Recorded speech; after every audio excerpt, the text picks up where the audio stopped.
Hi what's up everyone, मैं हूं Rimita and welcome back to my YouTube channel. दोस्तों आज मैं एक्सप्लेन करूंगी प्रीस्ट सीरीज का एपिसोड 3 और 4। So without wasting any time let's get into the horror coaster ride of the series. यहाँ हमें इयून का पास दिखाया जाता है जहाँ उसके पेरेंट्स का एक्सीडेंट हो गया था और उसने गॉड से हेल्प मांगी थी, लेकिन उसके पेरेंट्स नहीं बच पाए थे और तभी से वो गॉड पे बिलीव नहीं करती।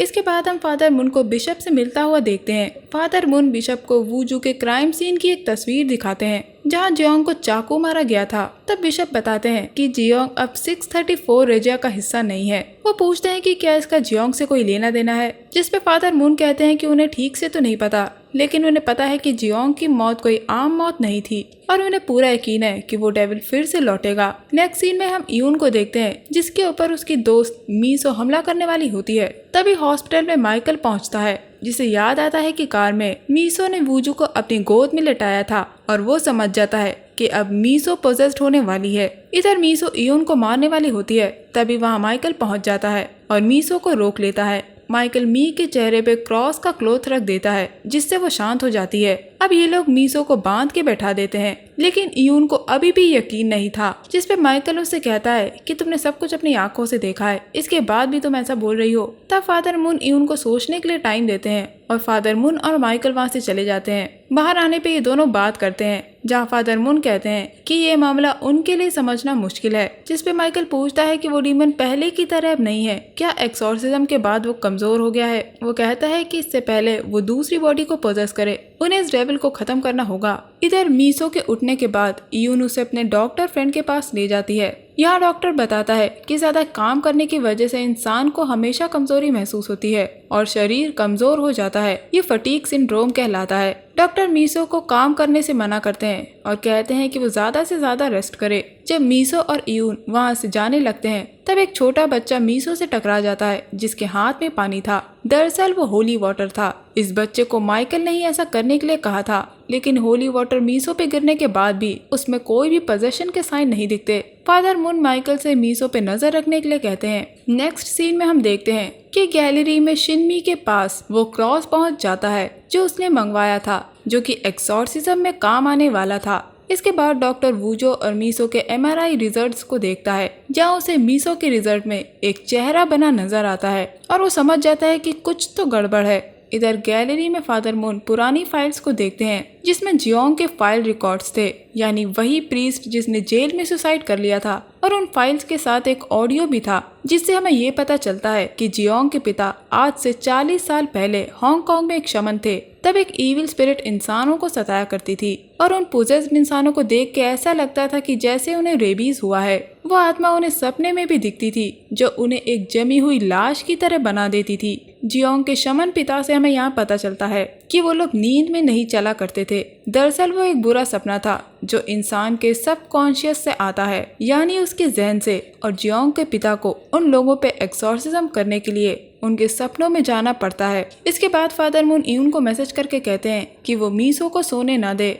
इसीलिए इयून मीसो को अपने साथ कॉफी पीने के लिए ले जाती है। जिसके बाद वो लोग ब्रेक रूम में जाते हैं जहाँ मीसो कहती है कि दवाइयों की वजह से उसे नींद आ रही है। इयून मीसो से कहती है कि वो आज का शेड्यूल चेंज करके आती है और वो कॉल करने के लिए बाहर चली जाती है और अपनी ड्यूटी यूरी के साथ आज रात के लिए एक्सचेंज कर लेती है। और तभी मीसो सो जाती है। जब यून वापस आती है तो देखती है कि मीसो की गर्दन पे काली लाइन्स उभर आती हैं और वो पोजेस्ड हो चुकी थी। वो एक कैंची लेके यून की तरफ बढ़ती है। तभी वहाँ माइकल आ जाता है जो इन लोगों पे नजर रखे हुए था और उसके साथ फादर मुन भी थे। अब ये लोग मीसो को उसी बेसमेंट के रूम में ले जाते हैं। तभी मीसो के फोन पे यूरी का कॉल आता है, लेकिन इयून वो कॉल काट देती है। यहाँ फादर मुन बताते हैं कि जो डेविल वूजू के अंदर था अब वो मीसो के जहन में है। जब तक मीसो जाग रही है वो डेविल सो रहा है। इसके बाद फादर बताते हैं कि वो हिप्नोसिस करेंगे और माइकल को मीसो के सपने में भेजेंगे, लेकिन इयून को अभी भी विश्वास नहीं हो रहा था कि जो वूजू के अंदर था अब वो मीसो के अंदर है। जिसपे माइकल कहता है कि उसकी माँ भी पोजेस्ड थी और वो अच्छे से जानता है कि मीसो इस वक्त पोजेस्ड है और अगर इयून को उस पर भरोसा नहीं है तो वो मीसो को लेके उनके पास क्यों आई। इधर हॉस्पिटल में यूरी कैमरास चेक करवाती है जहाँ उसे इयून दिखती है जो मीसो को लेके जा रही थी। तभी माइकल का दोस्त योंगपिल हॉस्पिटल के कैमरास के कनेक्शन काट देता है, जिसकी वजह से ये लोग आगे की फुटेज नहीं देख पाते और यूरी इन लोगों को ढूंढने के लिए निकल जाती है। इधर बेसमेंट में फादर मून बताते हैं कि अब माइकल को डेविल की बनाई दुनिया में जाके एक्सॉर्सिज्म करना होगा और असली मीसो को ढूंढ के लाना होगा। उस दुनिया में मीसो अपने जैसे ही दिखेगी, लेकिन माइकल को ऐसा कुछ भी नहीं करना है जिससे वो सबकी नजर में आ जाए, क्योंकि एक बार डेविल को पता लग गया कि माइकल कौन है तो उस दुनिया के सारे डीमंस उस पे अटैक कर देंगे। इसके बाद फादर मून माइकल को हिप्नोटाइज करते हैं। जब फादर मून पहली बार बेल बजाएंगे तो माइकल उस दुनिया में चला जाएगा और जब वो दूसरी बेल बजाएंगे तो माइकल वापस असली दुनिया में आ जाएगा। इसके बाद फादर पहली बेल बजाते हैं और माइकल की आंख डेविल की दुनिया में खुलती है, जहाँ पे वो एक बस में होता है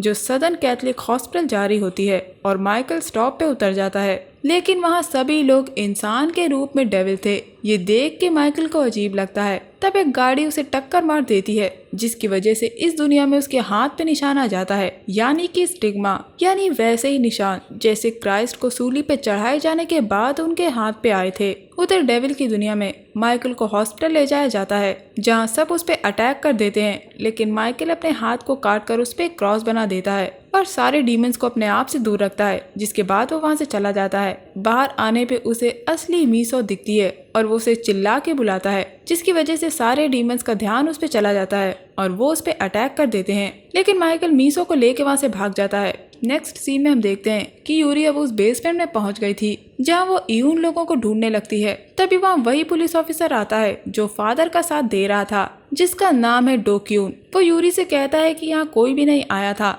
वो इतनी देर से वहीं पर है, लेकिन यूरी को वहाँ पे फुटप्रिंट्स नजर आते हैं। इधर डेविल की दुनिया में माइकल और सोमी हॉस्पिटल से भाग जाते हैं, लेकिन जिस जगह वो पहुंचते हैं उसे देख के माइकल हैरान था। ये वही घर था जहाँ माइकल बचपन में रहा करता था। इसके बाद उसके पिता उसके पास आते हैं और मदद मांगते हैं, क्योंकि उनकी वाइफ को मदद चाहिए थी। अंदर जाने पे माइकल देखता है कि उसकी माँ बेड से बंधी थी और वो अपने बेटे माइकल को देखकर उसे बुलाती हैं। माइकल अपनी माँ की तरफ हाथ बढ़ाता है और उसकी आंखों में आंसू आ जाते हैं। उसकी माँ उससे कहती है कि वो उन्हें जाने दे। तब माइकल सोमिन को बताता है कि सोमिन के अंदर का डेविल अब माइकल की याद में पहुंच गया है, जिसकी वजह से ये सब उसे दिख रहा है। अब माइकल अपनी माँ पे एक रिचुअल करता है और उन्हें बांध के चर्च ले जाने के लिए नीचे आता है, जहाँ उसके पिता के साथ दूसरे डीमन उसे रोकते हैं, लेकिन माइकल अपनी माँ को लेके सोमिन के साथ कार में भागने वाला होता है। तभी माइकल के पिता उस पे गन तान देते हैं और वो पूछते हैं कि तुम कौन हो, जिसपे माइकल कहता है कि वो उन्हीं का बेटा है और माइकल समझ जाता है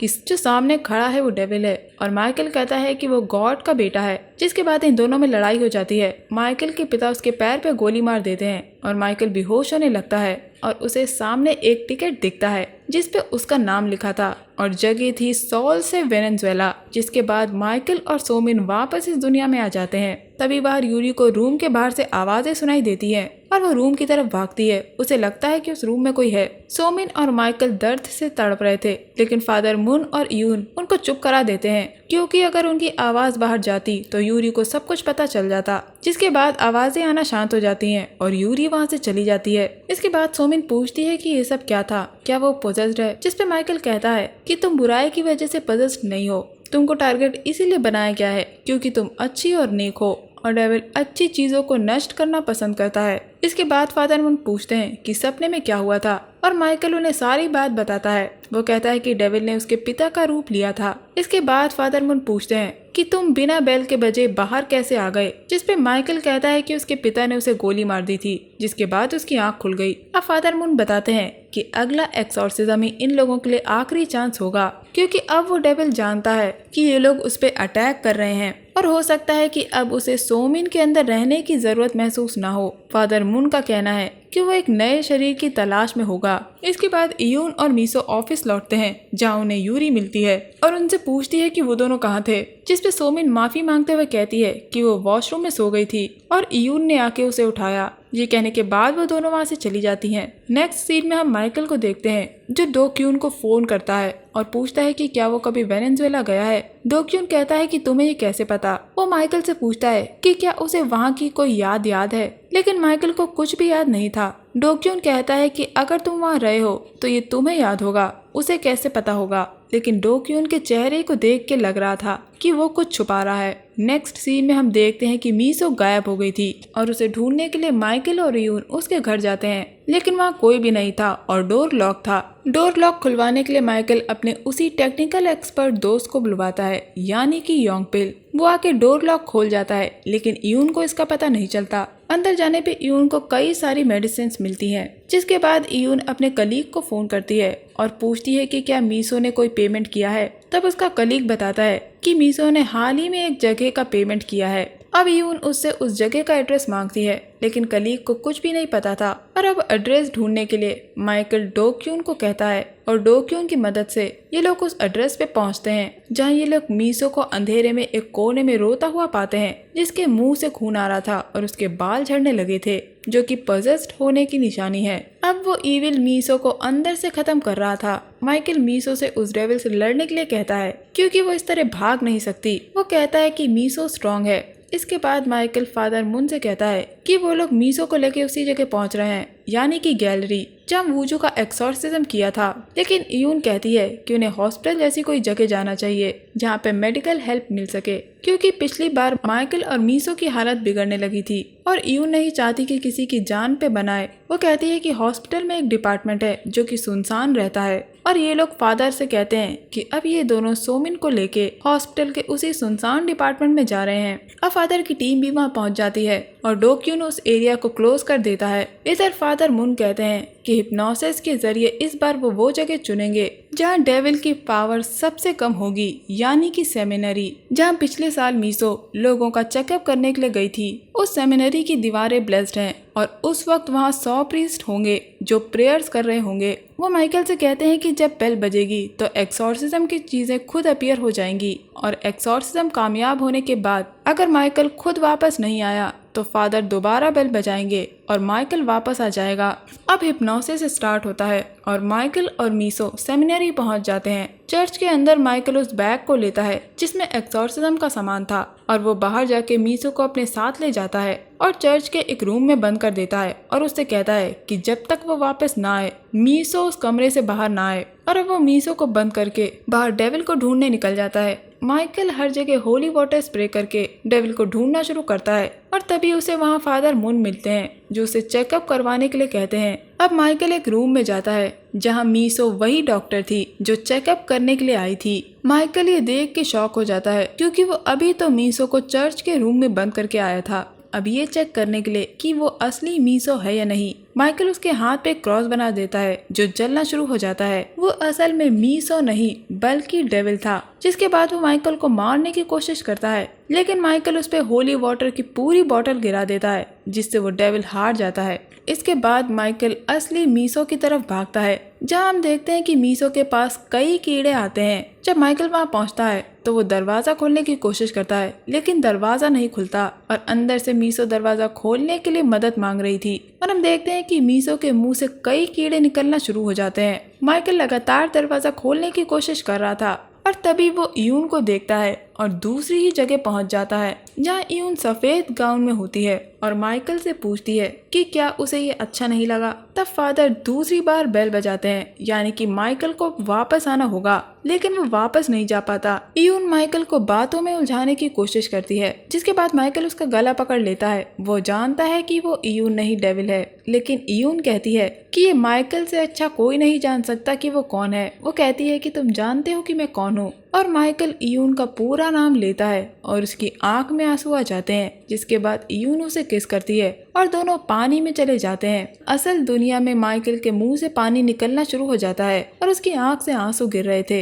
वो यून का नाम लेता है, उसकी हालत खराब होने लगती है और मीसो भी सांस नहीं ले पा रही थी। उधर दूसरी दुनिया में यून कहती है कि माइकल उसके साथ इसी तरह कुछ वक्त रहे और असल दुनिया में माइकल को हार्ट अटैक पड़ने लगता है। तब यून उसे CPR देती है और दूसरी दुनिया में माइकल को असली यून की आवाज सुनाई देती है जो उसे कहती है कि वो अपनी आंखें खोले और माइकल अपनी आंख खोलता है और वो अपने आप को नकली यून से दूर करता है और सतह पे आ जाता है। जिसके बाद माइकल और मीसो अपने होश में आ जाते हैं और वापस इस दुनिया में लौट आए थे। तब फादर मुन माइकल को बताते हैं कि अगर यून ना होती तो आज माइकल मर जाता। नेक्स्ट सीन में फादर मुन माइकल से पूछते हैं कि क्या कोई ऐसी बात है जो तुम मुझे बताना चाहते हो, लेकिन माइकल फादर को कुछ भी नहीं बताता। कि उसने इयून को वहाँ देखा था, जिसके बाद वो इयून और मीसो को छोड़ने जाता है। जब मीसो के पूछने पे माइकल बताता है कि एक्सॉर्सिज्म सफल रहा, या हमें ये भी पता लगता है कि फादर मून इयून के काउंसलर थे जब उसका एक कार एक्सीडेंट हुआ था, और इसी तरह वो एक दूसरे को जानते हैं। माइकल इयून से पूछता है कि क्या वो कभी पहले मिले हैं, लेकिन इयून कहती है कि उसे ठीक से याद नहीं है कि उसने कभी माइकल को देखा हो। इसके बाद हम देखते हैं कि फादर मून और उनके साथी पार्टी करते हैं अपनी सक्सेस की खुशी में। दूसरी तरफ इयून को याद आता है कि एक्सॉर्सिज्म के वक्त माइकल ने उसका नाम लिया था, और इधर माइकल को इयून के कई शब्द याद आते हैं, और वो भी जब इयून ने उसे किस किया था। ये दोनों आसमान में फायरवर्क को देखते हुए कहते हैं the time I had with you, और बस ये एपिसोड यही एंड हो जाता है। दोस्तों, इन दोनों ही एपिसोड में एक्सॉर्सिज्म का जो तरीका था वो इंसीडियस मूवी से इंस्पायर्ड लगता है, क्योंकि जब मैंने घड़ी की वो टिक टिक सुनी तो सबसे पहले मुझे एलिस की ही याद आई थी। हालांकि इस तरह से एक्सॉर्सिज्म दिखाना काफी अच्छा है। अब देखना ये है कि माइकल का वेनेजुएला से क्या कनेक्शन है, और क्या माइकल और इयून पहले मिल चुके हैं। आखिर डो क्यून ऐसा क्या जानता है जो वो माइकल से छुपा रहा है। इसका जवाब हमें सीरीज के आने वाले एपिसोड्स में पता लगेगा, तो मेरे साथ इस सीरीज में बने रहिएगा। मैं मिलूंगी आपसे अगली वीडियो में, तब तक के लिए अपना बहुत ख्याल रखिए। Stay safe, keep hunting, lots of love.